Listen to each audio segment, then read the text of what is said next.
Beloved ones, I greet you in joy. Does it not feel great to be uplifted, to know that you are not encased in the heaviness of the world? The world, as you have seen, we can leave it outside somewhere, outside the door, and when you walk in here, you can be all that you can be, and more. I think you have that as an advertisement. All this and more. Exactly. It is my great joy to be with you in this way. Always, beloved ones, I talk with you. Sometimes you hear me, sometimes you hear me, sometimes you claim that it is the truth of your being, and it is. Sometimes you say, well, it cannot be one Jeshua because he died years and years and years ago, a long time. But I have that secret to share with you, which you know already. I am not dead. I am not in the tomb. I am alive. But we will get to that. This evening we were going to speak of the continuation of the Easter story. Yesterday we spoke of the Last Supper, and we visited that place within. Then after that I had celebrated with my friends, comrades, and we shared how the love that you know with your friends is the love of the Father, Mother, God, all that is. And you share this as you open your heart to them, which is what we did at the Last Supper. After that time, I went to the garden to pray, and some of my disciples' friends came with me. And it was a time of searching within, a time of, for me, asking myself, can I give myself over to what seems to be coming? Because it was not written in stone that this had to proceed in a certain way. As is your life, every moment you are writing it anew. I have shared with you in the past that nothing in your life is written in stone until you write it. Nothing is written that it has to be a certain way. And you are the maker of your reality. You are the maker as you go forth and you make decisions. So my time in the garden was a time of searching within, asking for permission of the reality, lowercase r, of my body. Because I knew that if I gave permission, there was a certain avenue that most probably I would be walking down. And there was a good part of me, human, that said, do I really want to walk down this avenue? Or can we put it off for a while? I've only had 3 years of sharing with the disciples and walking with them. I've enjoyed those 3 years. It's been great to have the multitudes come and want to hear what I had to share with them. Maybe we could do another year. Have you ever talked with your inner self and said, hey, we don't really have to follow this path. It's not written in stone. And in truth, it is not. Your reality is not written until you give permission and say, yes, I will take that first step forward into a new avenue. And so I talked with my Father, Mother, God, all that is. I went within and I asked myself, do I have the strength to make that decision?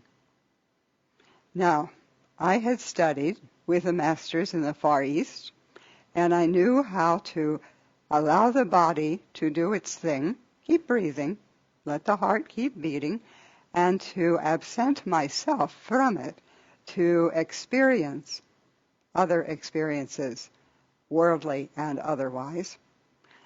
So I knew that I could do that and allow the body to keep on doing its thing, breathing rhythmically, allowing the blood to flow, so that when I wanted to come back in consciousness, it would be there for me. But I knew that was not going to be enough for the ones who wanted to silence me, ones who had already been down the road, but thought that there might be a better road. In other words, they had allowed the body to do its thing, and then they had made choices to leave it and to experience the allness, called, when you walk through that doorway of death, to have another experience. Well, they didn't want to do that. They thought that this right here was all there was. And so they would do anything and everything to keep the focus upon the world.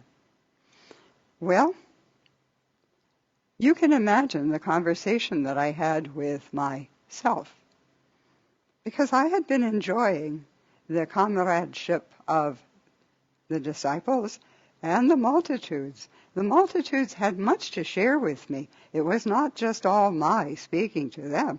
There was a give and take, and the times that we spent upon the mountainside, where they would go into the pockets, which are not here, and share of their food with other ones, and be able to spend more time, more days with the friends, those times were precious. They were infinitely joyous times. And I enjoyed them. And I thought, it'd be fun to just keep on what we've been doing, maybe another month, maybe another year, because I'm still young, I'm still healthy. And I enjoy walking, and I enjoy the discourse with the friends. Maybe next year. We can do this next year. Same time, we can do it next year. But that didn't feel right.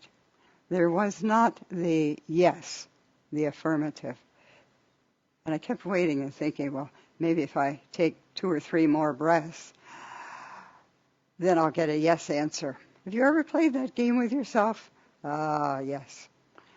Maybe if I just pray about it, maybe it'll make it okay. So I prayed some more. But I didn't get the yes. So finally I took the deep breath, which you have done when you had to make what seemed to be a difficult decision. A challenging one anyway. And I took that deep breath and I said, Father, source of all, I know that I will not be leaving you, because it is not possible.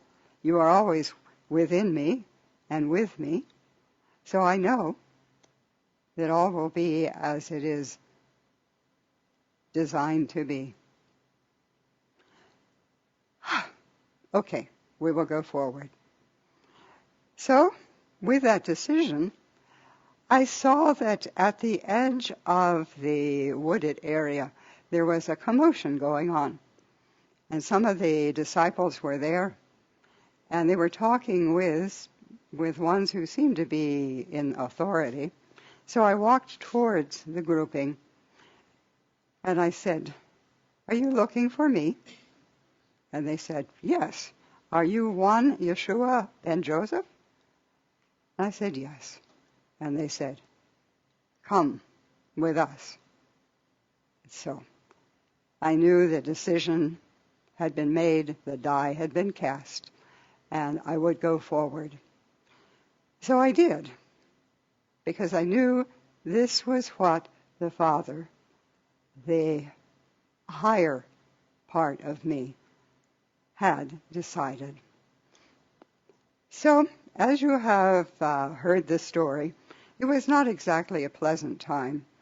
There was much that they wanted to have me show to my disciples, that I was not the very God itself walking this plane, that I was truly a man who could suffer the slings and arrows and the beatings with the would you call it something of 9 tails? Yes, the cat of 9 tails, yes. The body was not too happy with my decision, and there was much of the revelry as they called out to me, "O great one, save yourself." They did not know I had already been saved by the decision that yes, excuse me, that I would go forward with the decision. So, it was decided by them that I should be put out of my misery if I was suffering from the cat of 9 tails. Is that the name of it? Okay.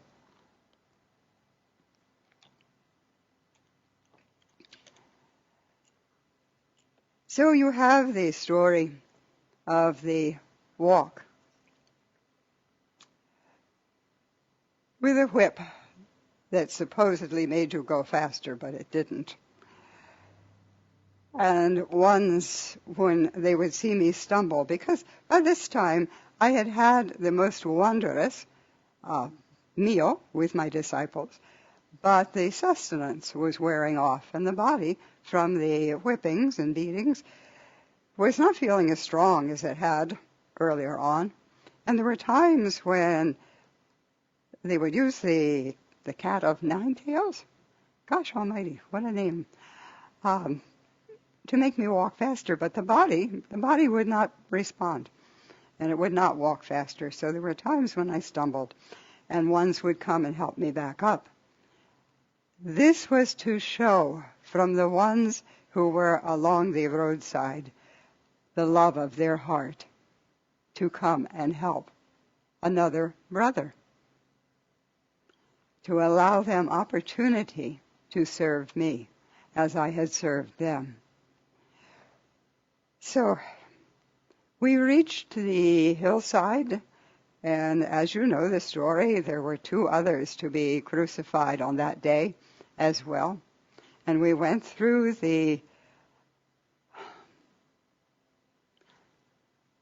you can imagine how it would feel to have the spikes, I will call them that, into the hands. That was bad enough on the cross, because yet there was sensation in the body.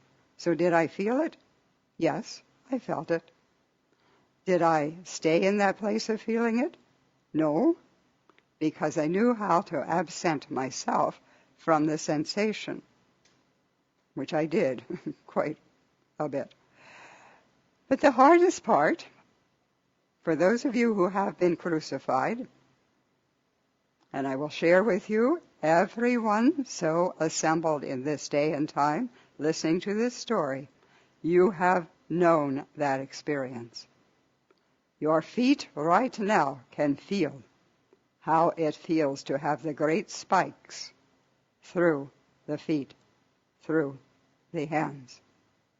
And there are ones of you who have even now from time to time shown the signs on the palms of the hands. It has happened to you. But where are you now?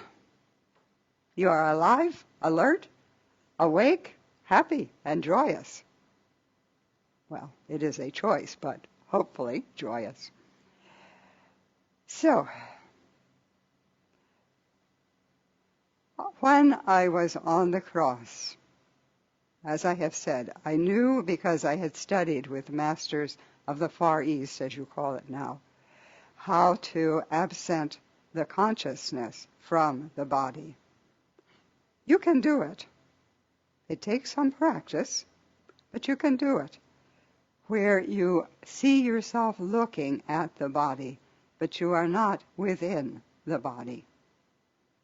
There is much that can be experienced, practiced, and known with the feedback that comes from the body. My beloved friend and teacher, the one you know as Judith, did what is called the biofeedback training and helped others to come through the biofeedback training to a place of peace. Little did she know this was calling upon previous experience. But I digress, which is my nature, to digress. Yes. In the fullness of time, it was decided that the body had expired. The breathing had stopped. And they took the body down from the cross.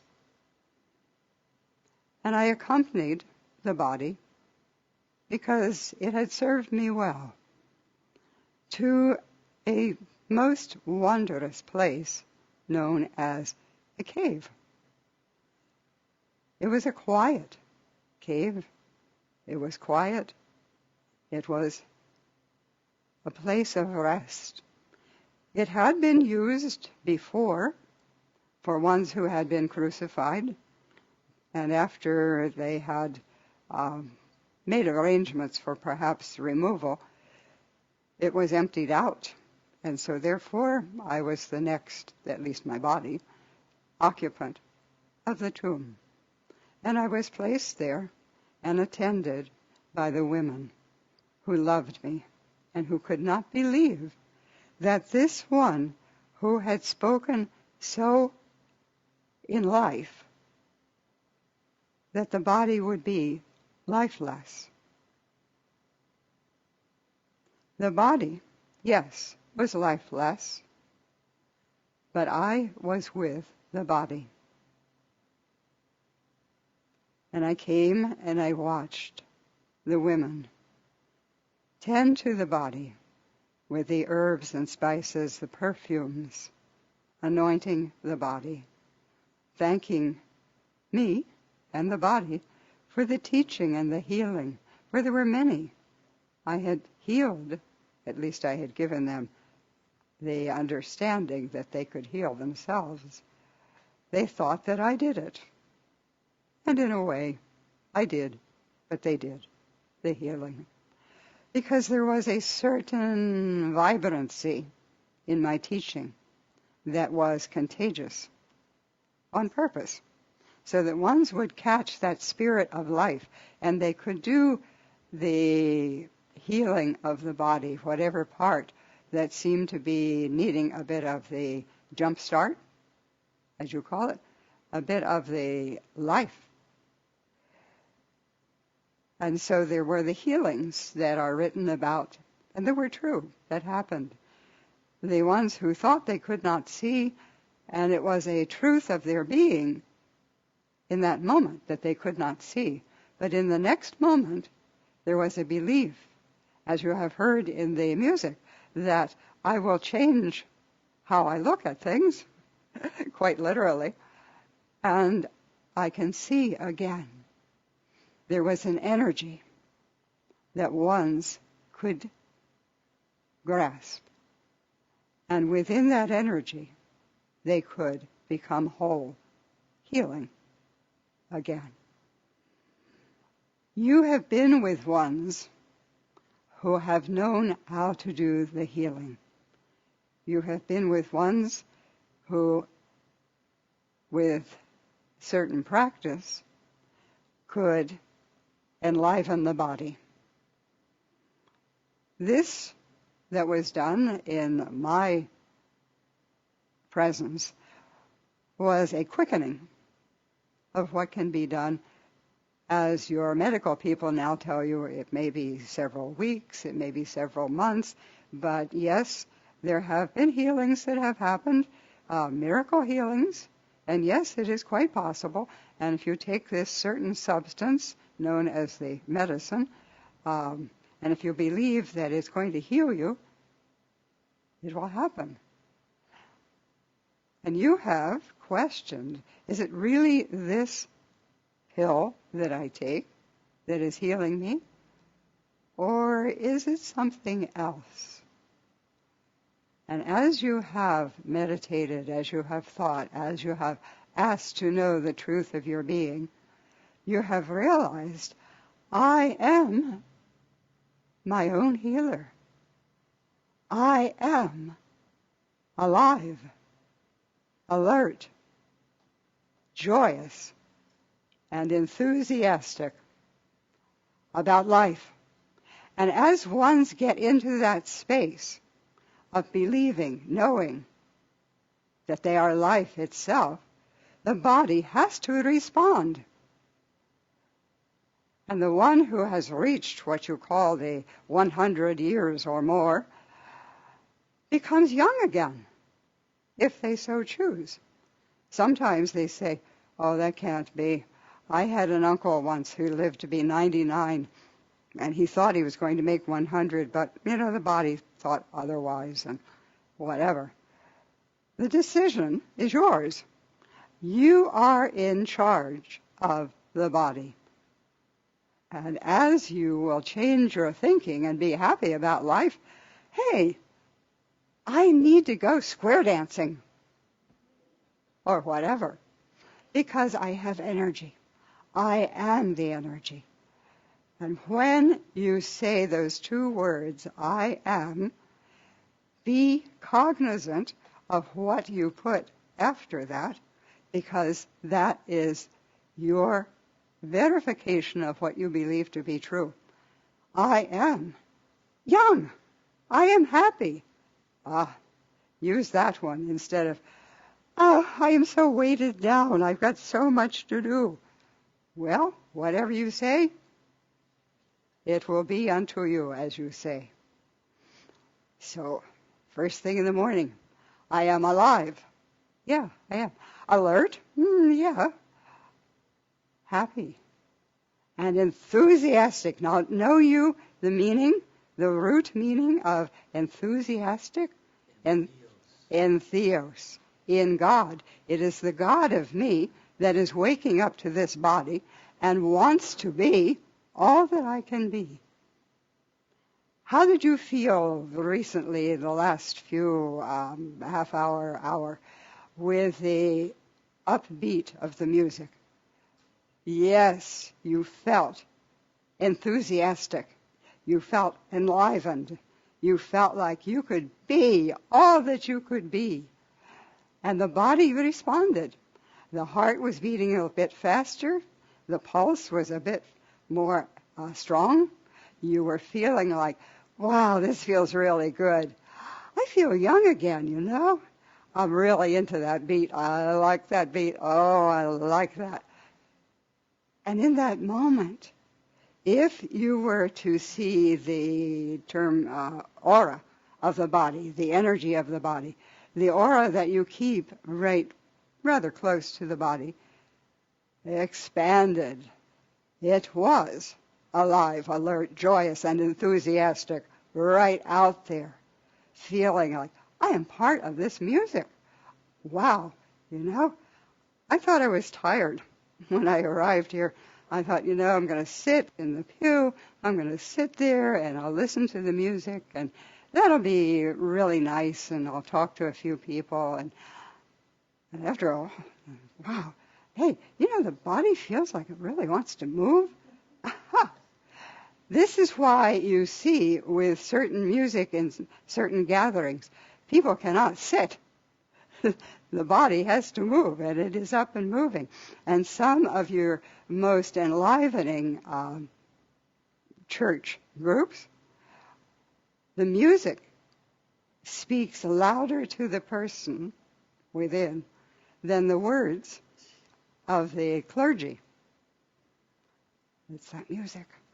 You know this. You've seen it. You've felt it. And this afternoon, you felt it as well. That which I speak to you, I will tell you a secret. That which I speak to you is where you have already been, and I am just bringing it into words, into perhaps concepts that you have already felt and known. In truth, I have been your teacher, bringing forth that which you already know. And we celebrate it as life itself. You are life. And you live it moment by moment. And you meet someone and the eyes come alive. and the smile on the face grows, and you reach out, if you are allowed to, if you allow yourself, and you hug yourself, because you never meet a stranger. You always meet yourself. Although they may be dressed a bit differently, they may have the hair that is a different color, even the shoe size may be different, but it is yourself that you'll meet. So that is why you love to reach out and hug yourself. It is a most wondrous practice. And the more you practice, the better it feels. Yes, and that is what comes forth. The very deep laughter that says, I am free. I am happy. I am holy. Coming from that place of W-H-O-L-E, holy. Yes, I am whole. I am all that God intended me to be. So you live and you move and you have your being in the holiness of you. Happy and joyous. When I was in the process of being nailed to the cross, many of you have wondered, how would that feel? Many of you have. The act of crucifixion is a most torturous way to give the invitation to the body to decease. And bodies are not happy to be punctured. Bodies are not happy to have the slice across the throat either with a very sharp sword. There are all kinds of ways to give the invitation to the body to stop. However, there are ways at what you call the time of deceasement that can be quite gentle, quite last breath. Take that last breath and then ascend. I recommend that way. However, there is also the consciousness training that you can do that says, I am not the body. The body is at my control, that which I give it direction to do. I am in charge of it. And this is what happened on another day later in the Holy Weekend, where I gave the direction to the body, all right, let's resurrect this beautiful body. Let's heal it. But I digress. We will come to that on another day. You are the maker of the body. You are the consciousness that brings together the body, even a yawn. Look at the miracle of a yawn, that the body knows what to do. When you are first born, the small little infant will come and does not have to be taught to yawn. Relax, completely relax, and then we'll yawn because it feels good to take in the breath. The body truthfully knows how to be a body. But oftentimes, as you have experienced, you put the pressures onto the body and you say, well, we have to be somewhere at a certain time. I have to hurry up. And you put a certain tension upon the body that does not like it, but it responds to you to let you know that, yes, you think you are in charge.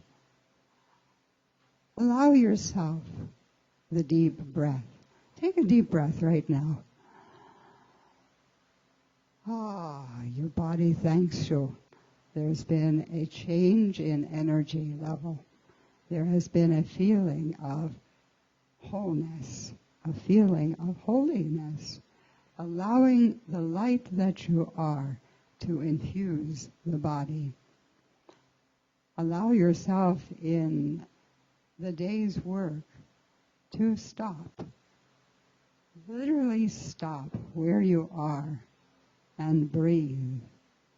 I know that this day and time, there is much that your employer expects you to do, your teachers expect you to do, your colleagues expect you to do, and that you expect the body to do. Remember to breathe. Remember to be all that you can be. Take the deep breath again, right now. Take the deep breath. Know the holiness of the deep breath. You see what happens? Even the eyes soften and get easier. Allow yourself to know, I am whole. I am love. I am all. And celebrate yourself. This truly is your holy weekend. This is your weekend to celebrate the holiness of you. For indeed, coming up to this weekend, you have been very much responding to the world, to what needed seemingly to be, where you had to be at a certain time. It is no wonder that sometimes the body will give you a message that it is tired, that it has something that's not perhaps working just perfectly. Allow yourself to breathe into it. Allow yourself, any time that you feel the constriction, to breathe deeply, wholly, W-H-O-L-L-Y and H-O-L-Y. Take that holy breath. It is good medicine. You have ones of your friends who are a bit constricted, feeling that they have to live up to something, that the body has to serve them in a certain way. Speak unto them that they are the deep breath. That is all that is asked of them from the very moment that they take incarnation to the very last moment when they expire. Allow the body to be all that it is, the deep breath. Know that truly you are the holiness of the body, and it is outpicturing for you that which you believe about the body. So as you are in joy, as you are moving around and feeling really energized with the body, it responds. It says, oh, she is happy. Oh, he is sad. He is worried. She thinks she has to keep up with certain demands of time. She knows that she is the play one, the playful one, just breathing, just knowing that she is enough. She is the beautiful one, enjoying life. Then the body responds. Whatever you are thinking about it, it is going to show you what you are thinking about it.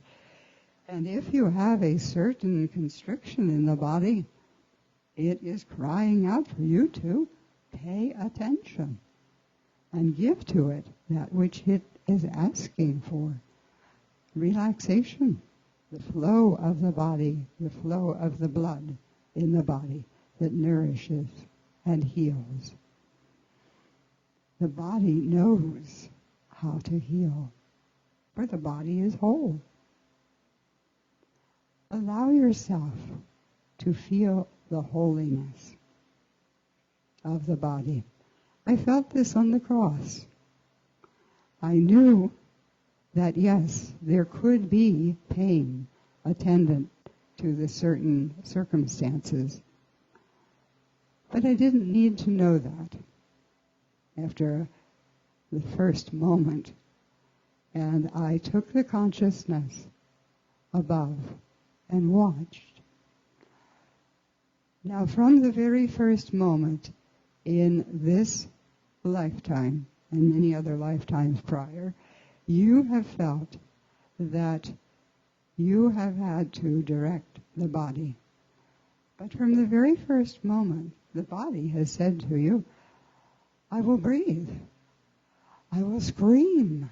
I will ask for more breath, please.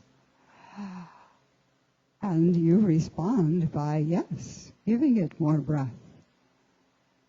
The body knows how to be whole, W-H-O-L-E, and at the same time, holy, H-O-L-Y. Relax.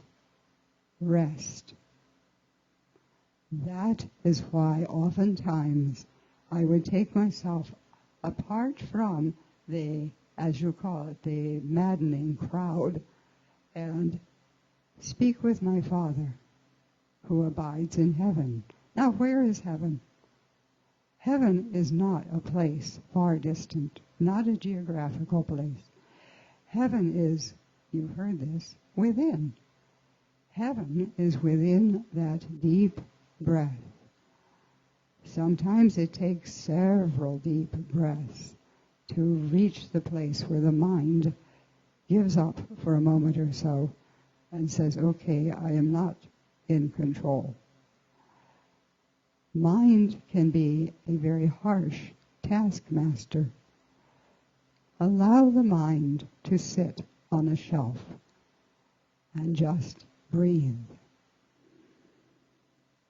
Then, if you get an idea to do something, you will be energized.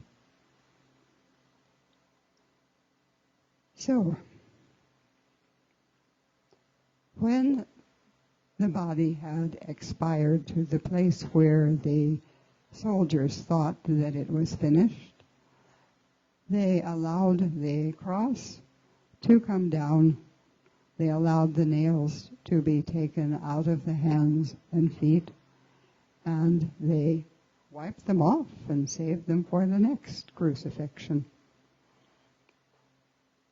I gave to the ones who were doing their job my thanks for doing what was truly not a labor of love.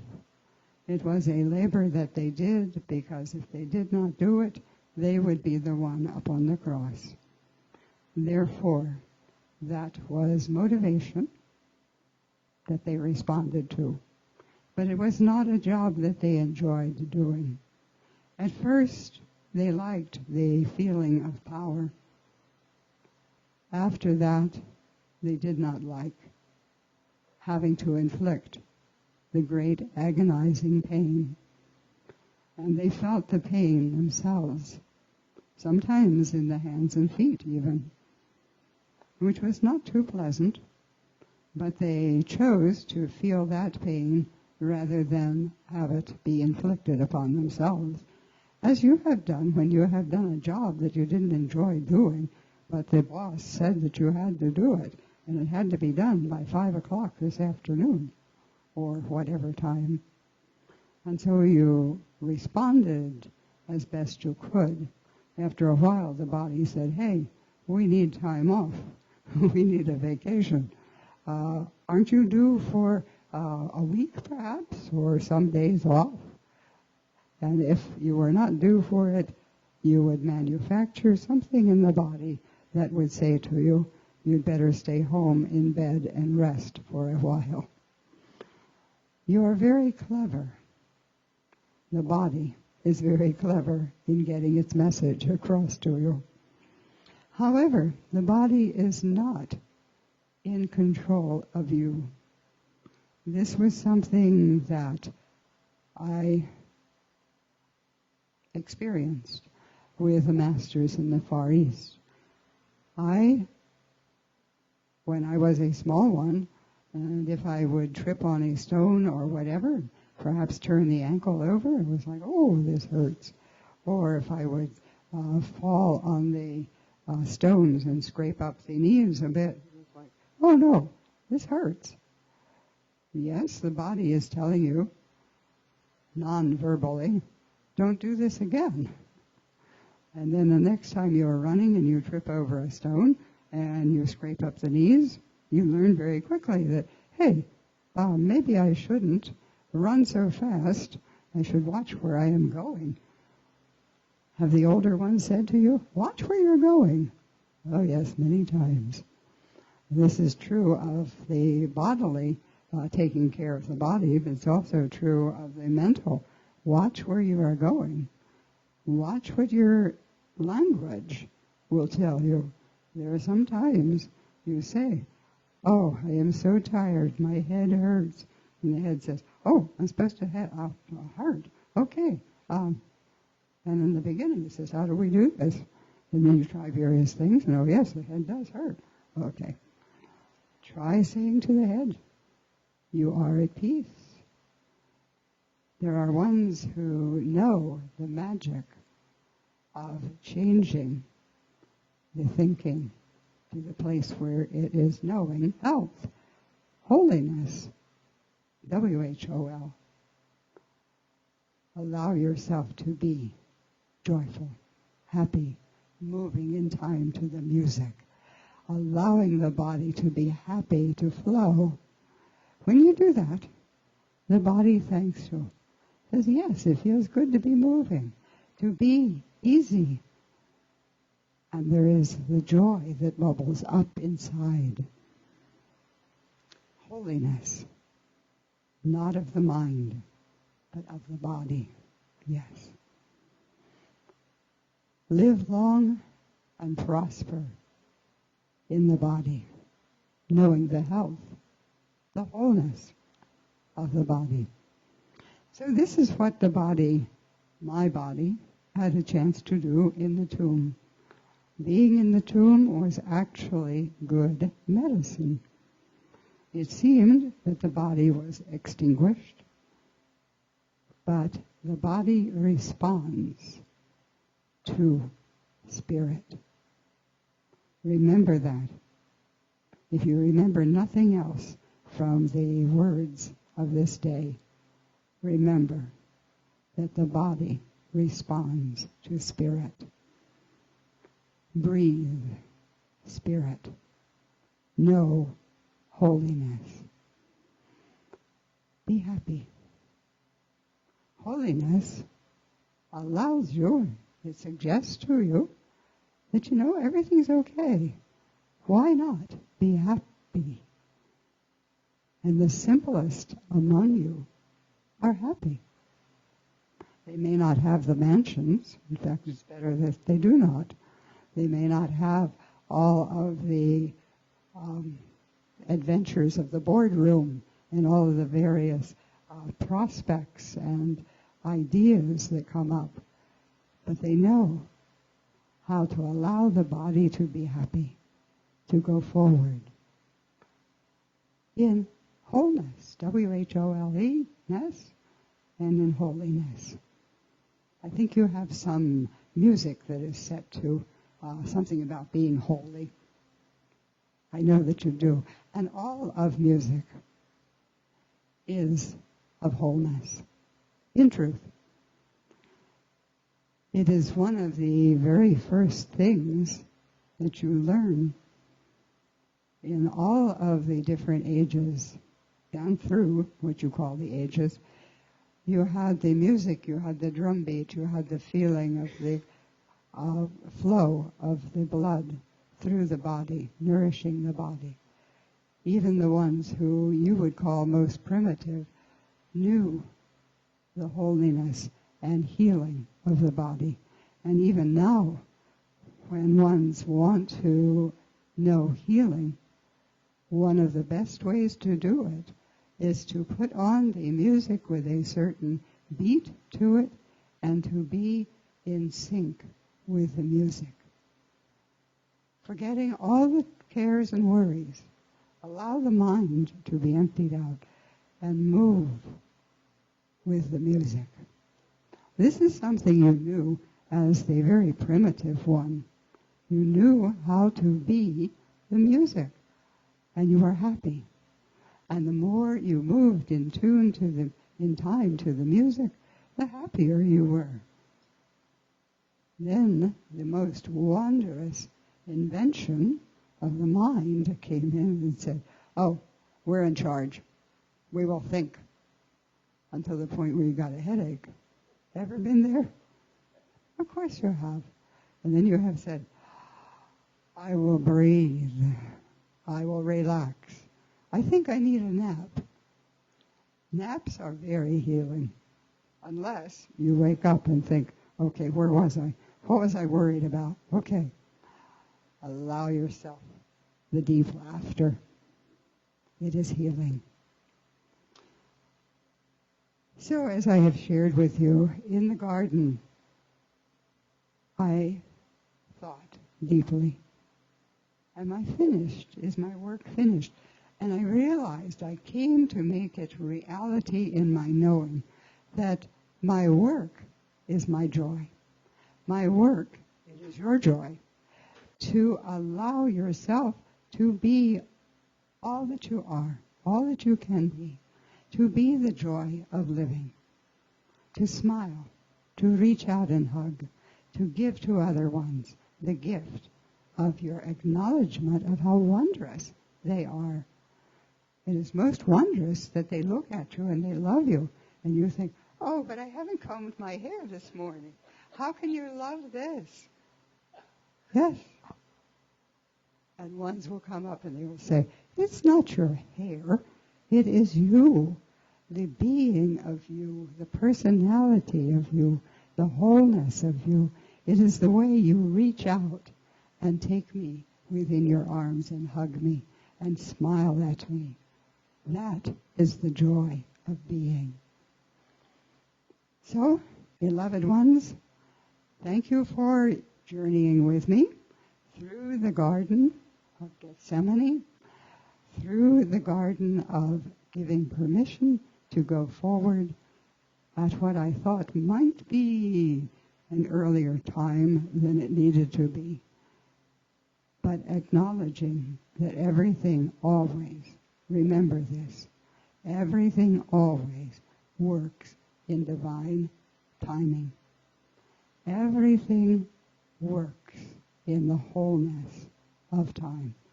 When you recognize the holiness of the wholeness you are, everything falls into place. Even a crucifixion. Well, doesn't that feel good? Yes. Go now in peace. Go now in joy. Go now recognizing the holiness of the love which you are. Give to ones the hug. If you are solitary and viewing this from a distance, reach out with the mirror and hug self, for you are the Holy One. So be it.